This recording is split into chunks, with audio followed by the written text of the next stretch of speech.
चाहे कितनी भी जल्दी मुझे क्यों ना हो, लेकिन जब तक मैं नाश्ते में रोटियां ना बना लूं और अपने बच्चों को देसी घी के पराठे नहीं ना खिला दूं, मेरे दिल में सुकून ही नहीं आता कि मैंने बच्चों को कुछ दिया है या उन्होंने कुछ हेल्दी खाया। और पराठे अगर खा लेना सुबह के नाश्ते में, तो सारा दिन मेरा सुकून से निकल जाता है कि आज तो मैंने देसी घी के पराठे दे दिए उन्हें। खैर, नाश्ता यहाँ रेडी था अल्हम्दुलिल्लाह, और नाश्ते करके फ़ौरन मुझे किचन में आना था क्योंकि थी आज पाए की तैयारी। आज पाए मुझे हाफ डन करके रखने थे क्योंकि आज मेरे हस्बैंड को जाना था, जो है वो दोस्तों में उनका अचानक प्लान बन गया था, तो मैंने कहा कि चलो पाए हाफ डन करके रख लेती हूँ। साथ में मैंने जो है वो गोश्त उतार लिया था, उसका मुझे कीमा कराना था धोकर, तो मैंने कहा कि उसे वॉश करके और उसे भी कीमा करवा लूँगी ताकि कीमा ना धोना पड़े। साथ में यहाँ मैंने पाए पर आटा लगा लिया था। मैं वैसे आटे से धोती हूँ, आप लोग अगर कोई दूसरा तरीका अप्लाई करते हैं तो प्लीज़ कमेंट सेक्शन में ज़रूर बताइएगा कि पाए किस तरह धोते हैं। अगर कोई टिप हो, कोई हैक हो, तो ज़रूर शेयर कीजिएगा मेरे साथ।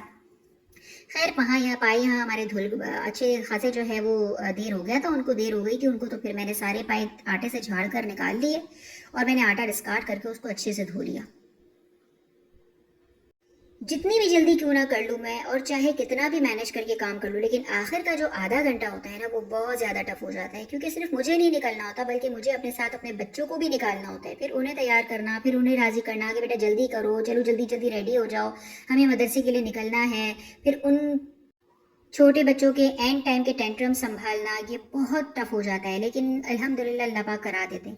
खैर, यहाँ मेरे पाए साफ हो चुके थे और मेरा बेटा आया नाश्ता करने के लिए, तो उसे जो है वो मैंने बटर वाला पराठे की उसने फरमाइश की थी। वो बटर वाला पराठा जो है वो बाहर का ही खाता है, घर का नहीं खाता, तो मैंने कहा कि चलो ठीक है, मैं आपको बना के दे देती हूँ। उसके लिए मैंने फ्रोज़न पराठा निकाला, उसको बटर में फ्राई करके उसे मैंने नाश्ता दिया। और यहाँ अल्हम्दुलिल्लाह हमारे पाए की साथ साथ तैयारी चल रही थी, तो उसके लिए मैंने सारा प्याज वगैरह काट के सब रेडी कर लिया था।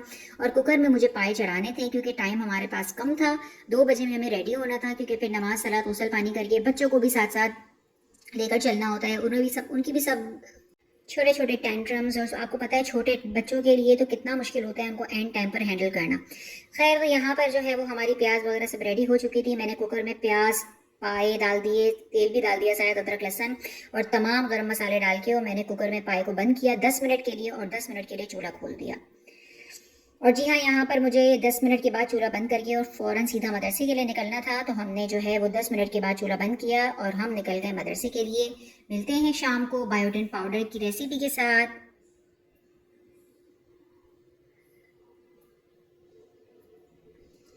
जी हाँ, तो हम शाम में वापस आ चुके हैं। यहाँ पर तकरीबन 6:30 बज चुके हैं और नमाज़ पढ़ के अब मैं सीधा किचन में आई हूँ। बच्चों के लिए मैं तलवीना बना रही हूँ, साथ साथ रात के डिनर के लिए जो है वो पिज़्ज़ा बन रहा है। लेकिन वो पिज़्ज़ा जो है वो मैंने सोचा, मुझे बहुत भूख लग रही थी, तो मैंने सोचा कि मैं अपने लिए अभी बना लेती हूँ। मेरे हस्बैंड को तो वैसे ही रात को डिनर पे जाना था, तो मैंने सोचा कि मैं अभी ही डिनर कर लेती हूँ और बच्चों को अभी तलबीना दे देती हूँ और 1 घंटे के बाद पिज़्ज़ा बना के दे दूंगी। लेकिन है, जब उन्हें पता चला कि मामा आप मेरे पिज़्ज़ा बना रही हैं, तो फिर उन्हें तो क्या ही तलबीना पीना था और सब पिज़्ज़ा पे टूट पड़े। खैर, मैंने अपने लिए पिज़्ज़ा बनाया, पीटा ब्रेड मेरे पास रेडी थी, मैंने ऊपर चिकन टिक्का चंक्स डाले और सॉस भी मेरे पास रेडी ही थी, चिकन टिक्का चंक्स भी रेडी थे, और उसके ऊपर चीज़ डाल के और मैंने 5 मिनट के लिए उसे बेक कर लिया।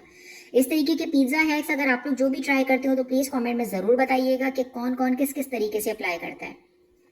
है, तो यहाँ हमारा बच्चों के लिए तलबीना भी बन चुका था। मैंने बच्चों को जल्दी जल्दी तलबीना दिया और अब हमारी बायोटिन पाउडर बनाने की तैयारी थी। यकीन जानिए, वो माएँ जो छोटे बच्चों की माएँ हैं, वो जिनके घरों में काम बहुत होता है, बहुत ज़्यादा थक जाती हैं, पैर बहुत दर्द करते हैं, कमर बहुत दर्द करते हैं, यकीन जानिए ये बायोटिन पाउडर अगर आप तलबीना में मिलाकर सिर्फ 10 से 15 दिन लेंगे, तो फ़ौरन आपको 10 से 15 दिनों के अंदर ही आपको जो है ना वो फ़र्क महसूस होगा और आपको फ़ौरन लगेगा कि आप लोग बहुत ज़्यादा काम करने के बाद भी बहुत कम थक रहे हैं।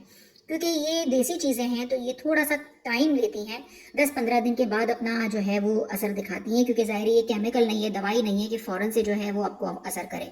खैर, यहाँ पर मैंने से जो है वो सब कुछ ले लिया था और सब चीज़ों को चॉपर में डाल के और मैंने ब्लेंड करके और इसको एयर टाइट जार में भर लिया था। इन सब चीज़ों में क्या क्या शामिल था मैं आपको बताती हूँ।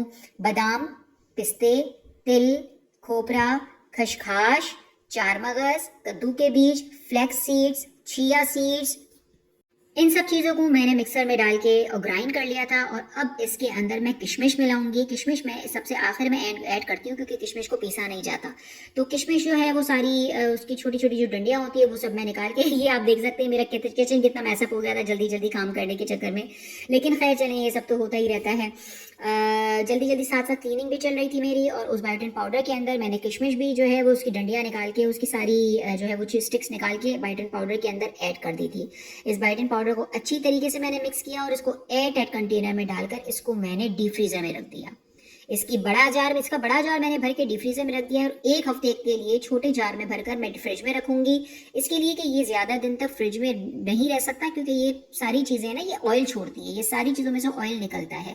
तो 10 से बहुत बहुत तो 15 दिन, बस इससे ज़्यादा फ्रिज में मत रखिएगा, वरना तो इसके अंदर से स्मेल आना शुरू हो जाएगी। डीप फ्रीजर में रखिए। ये एक रोज़ाना आप तलबीना बनाइए अपने लिए, और उसके अंदर ये 1 से 2 चम्मच शामिल करें, और इसको तलबीना के साथ ज़रूर लें। अगर आप चाहें तो इसके अंदर खजूर भी मिला सकते हैं, और आप इस चाहें तो तलबीना के अंदर शहद भी मिला सकते हैं। ज़रूर खाइए, खिलाइए, खुश रहिए। अल्लाह हाफ़िज़।